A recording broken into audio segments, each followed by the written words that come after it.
Good morning and greeting the day once again. आज की जो एनक्लेस क्वेश्चंस मैं करने वाला हूँ उसके अंदर जो मैंने एक स्ट्रॉन्ग वेरी स्ट्रॉन्ग जो स्ट्रेटेजिक वर्ड को पिकअप किया है वो है most important. So make sure पहले जब आप क्वेश्चन रीड करते हो as a matter of principle तो आपको ये की वर्ड जो होते हैं क्वेश्चंस के अंदर उनको नोट करना बहुत इम्पॉर्टेंट है आपके लिए। और अगर आप ध्यान से देखें तो यहाँ पर इम्पॉर्टेंट नहीं है, it's a most important.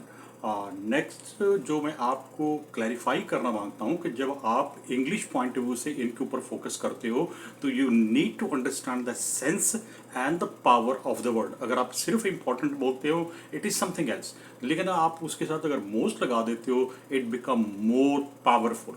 So let's focus on the question now. Question यहाँ पर यह है कि मैं क्वेश्चन रीड करता हूँ। मैंने इसको part A and part B में डिवाइड कर रखा है। That's my way of teaching to my candidate so it become easy for you.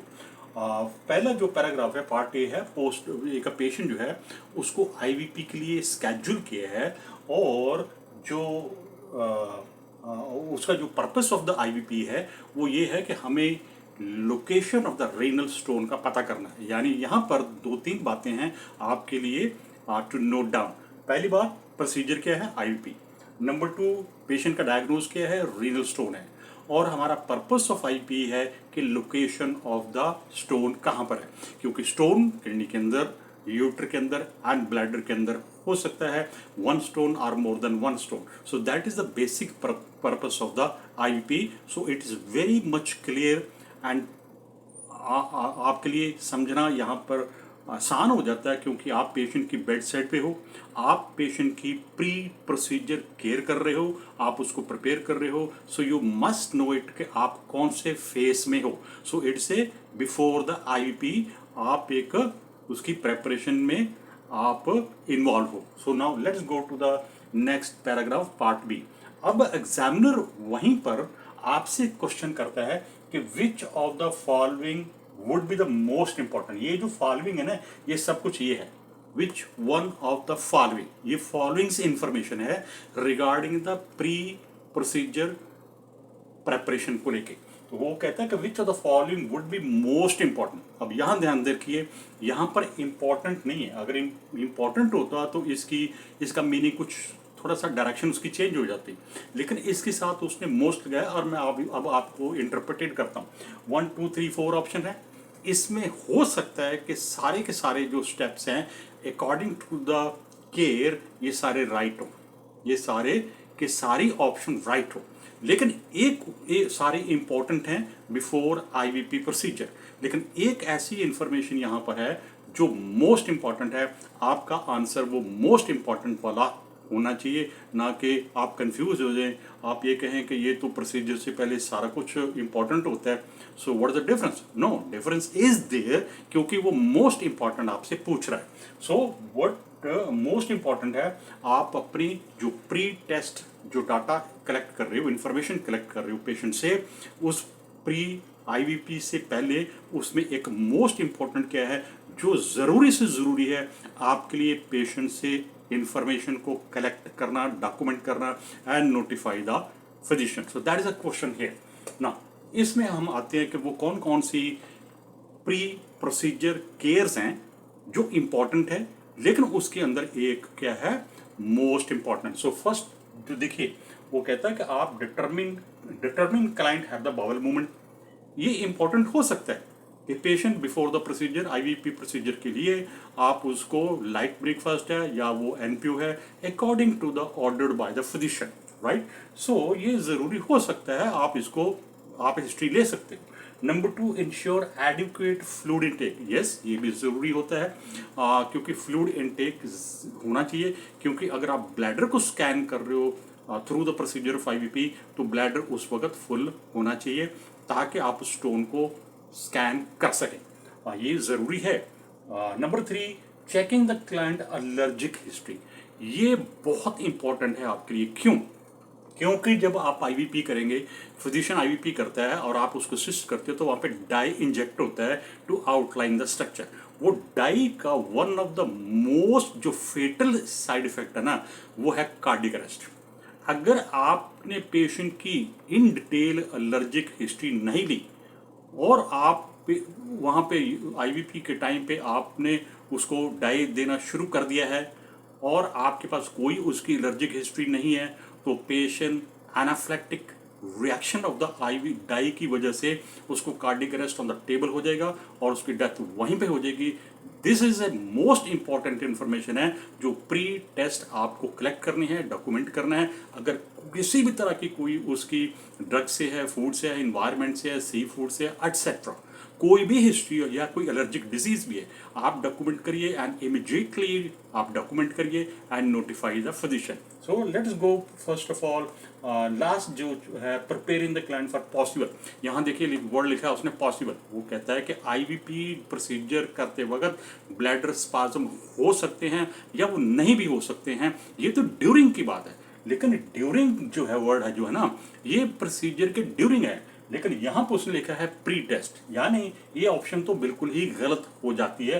सो आपका आंसर 1 2 3 में है, लेकिन इसमें मोस्ट लाइफ थ्रेटनिंग जो इंफॉर्मेशन है that is the allergic reaction of the from the dye. तो ये इंफॉर्मेशन लेना बहुत जरूरी है। तो आंसर आपका 1 जो है वो रॉन्ग है, नंबर 2 भी रॉन्ग है, ये तो 200% रॉन्ग है। आंसर सिर्फ एंड सिर्फ जो है most important point of view से एंड इसका जो एनाफ्लेक्टिक रिएक्शन है उसकी वजह से ये मोस्ट इंफॉर्मेशन है जो आप पेशेंट से लेंगे, डॉक्यूमेंट करेंगे एंड नोटिफाई द फिजिशियन। सो आपका आंसर जो है वो 3 इज द राइट आंसर है। बस बाकी नंबर 1 एंड नंबर 2 इंपॉर्टेंट हो सकते हैं, लेकिन number 3 is the most important. So let's go to the next question now. So let's go to the question number 2, और इसका भी जो स्ट्रॉन्ग कीवर्ड मैं इस क्वेश्चन के अंदर यूज़ करने जा रहा हूँ और एक्सप्लेन करने जा रहा हूँ वो again going to be the most important ही है। सो मोस्ट इंपॉर्टेंट को लेके मैं पहले एक्सप्लेन कर चुका हूँ कि what's the difference of the sense and the power between important and most important. So let's focus on most important through this question and try to see what's the right answer at the end. So the question यहाँ पर ये है कि एक RN जो है वो conduct कर रही है post operative assessment of the on the first day जिसकी सर्जरी हुई है रेनल सर्जरी। यानी एक पेशेंट है जिसकी आप बेड साइड आरन हो, आप पोस्ट ऑपरेटिव उसकी आरन हो, आप उसकी केयर में इन्वॉल्व हो और आप उसकी असेसमेंट कर रहे हो, डे 1 है और पेशेंट की जो सर्जरी है वो रेनल सर्जरी है। It is a major vascular surgery है ये। So it is a case क्या डायग्नोज क्या है हमारे पास, रेनल सर्जरी। अभी कौन से फेस में है वो, first day after the surgery. RN क्या कर रही है, असेसमेंट कर रही है। So these are the keyword जो आपको देखने होंगे according to this box. Keyword है वाइटल इंफॉर्मेशन क्या है, आप अपनी ओन मदर लैंग्वेज के अंदर सोचिए केयरफुली एंड उसको एक स्प्लिट करिए कि क्या क्या एक वाइटल इंफॉर्मेशन एंड की इंफॉर्मेशन इसमें क्या है जिनके बिना आप राइट आंसर को सिलेक्ट नहीं कर सकते। सो इसमें जो था वो डायग्नोज है रेनल सर्जरी, डे 1 है और आप उसकी बेड साइड आरन हो और आप वहाँ पे क्या कर रहे हो, assessment. Now let's go to the part 2 now. Part 2 है कि एग्जामिनर आपसे पूछता है कि विच फाइंडिंग, यानी ये फाइंडिंग्स हैं 1 2 3 4, और which finding would be the most important, which finding would be the most important. I am sorry इसको मैंने अंडरलाइन नहीं किया हुआ। Which finding is the most important है, यानी इन आउट ऑफ दिस 4 कौन सी एक फाइंडिंग है पोस्ट ऑपरेटिव डे 1 में जो मोस्ट इंपॉर्टेंट है for you to report the physician.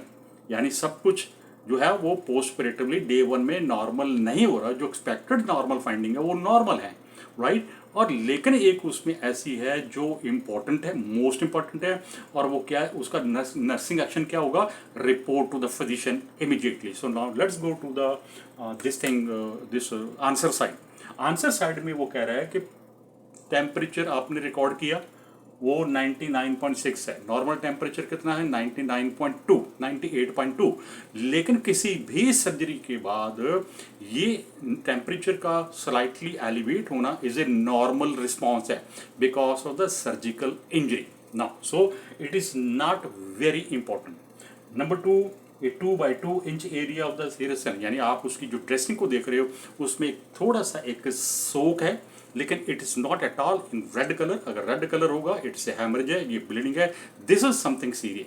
लेकिन यहाँ पर वो बात नहीं है, एक थोड़ा सा मॉइस्चर है, सीरियस सैनगस, राइट। ये भी it's okay, fine, not bad, लेकिन ये कंप्लीटली रॉन्ग नहीं है, इसको अभी हम करते हैं। Absence of the bowel movement, absence of the bowel movement. देखिए इतनी बड़ी सर्जरी है, डे 1 है, पेशेंट एनपीओ है, प्रीवियस डे भी वो एनपीओ ही था, patient receiving nutrition and fluid जो है वो आईवी फ्लूड के थ्रू जा रहा है, तो बावल साउंड फिलहाल तो नहीं होंगी। सो दिस इज 200% रॉन्ग है, ये एक्सपेक्टेड आज की डेट में नहीं। लेकिन नंबर 4 में कहता है यूरिन आउटपुट 15 से 18, यानी यही दिखे कि जो सर्जरी है वो रीनल सर्जरी है। यूरिन का आना जो है is the major function of the kidney है, तो यहाँ पर ज़्यादा फोकस करिए। आपको मैं एक और पते की बात बताता हूँ कि ऑप्शंस के अंदर जो एक जो मैटर होता है बहुत ज़रूरी, वो ये होता है कि आप उस ऑप्शन के ऊपर ज़्यादा फोकस करिए जो directly with the structure with the system के ऊपर फोकस कर रही है। अगर आप ध्यान से देखेंगे तो ये बॉडी टेम्परेचर है, ये उसका जो है वूजिंग है, ये कोई ब्लड नहीं है। ड्रेसिंग के ऊपर चले गए, यहाँ पर वो कहता है कि बाउल साउंड यानी गैस्ट्रोइंटेस्टाइन सिस्टम है, लेकिन ये इन्फॉर्मेशन जो है, ये ऑप्शन जो है, ये रीनल सिस्टम से रिलेटेड है। और इसमें क्या फाइंडिंग है कि यूरिन आउटपुट इज 15 से 18 ml पर आवर डे 1 में। इसका पहले आपको नॉर्मल पता होना चाहिए, 30 से लेके 50 ml जो है ये नॉर्मल आउटपुट है। पेशेंट ऑफ कोर्स एनपीओ है, लेकिन पेशेंट जो है वो आईवी फ्लूइड रिसीव कर रहा है, उसका यूरिन आउटपुट आना चाहिए, लेकिन यहाँ पर इट इज़ टू लेस, यानी 30 से भी बहुत लेस है। This is something alarming finding, ये एक थ्रेटनिंग एक फाइंडिंग है। और एक आरएन को जब ये कॉन्सेप्ट क्लियर है तो उसको जो जो उसके माइंड में एक थॉट आएगा वो ये है कि कहीं ऐसा तो नहीं कि कहीं कोई renal during the surgery accidental injury to kidney हो गया है, इसकी वजह से वो 15 ml से लेके 18 ml तक यूरिन आउटपुट हो रहा है। This is something very critical. ये आप नोट करिए, आपने नोट कर लिया है, आप इसको डॉक्यूमेंट करिए and immediately inform to the physician. आप एक एक ऑप्शंस के कॉन्सेप्ट को क्लियर करिए कि कौन कौन से सिस्टम से है, और आपको एक ही ऑप्शन मिल रही है जो directly with the renal system के साथ है, और उसका जो नॉर्मल फंक्शन 30 से 50 ml है वो नहीं हो रहा, it is less than the bottom line है। This is something very serious, ये मोस्ट इंपॉर्टेंट फाइंडिंग है, और यही आपको फिजिशियन को रिपोर्ट करना। Thank you so much, I hope so कि you will learn lot from this. Call me, मेरा जो कॉन्टैक्ट नंबर है वो 267-469-1346, डॉल्फिन RN, या मेरा नाम सैमसन सर के नाम से आप मुझे व्हाट्सअप कॉल कर सकते हो any time when you are free. Thank you so much, have a good day.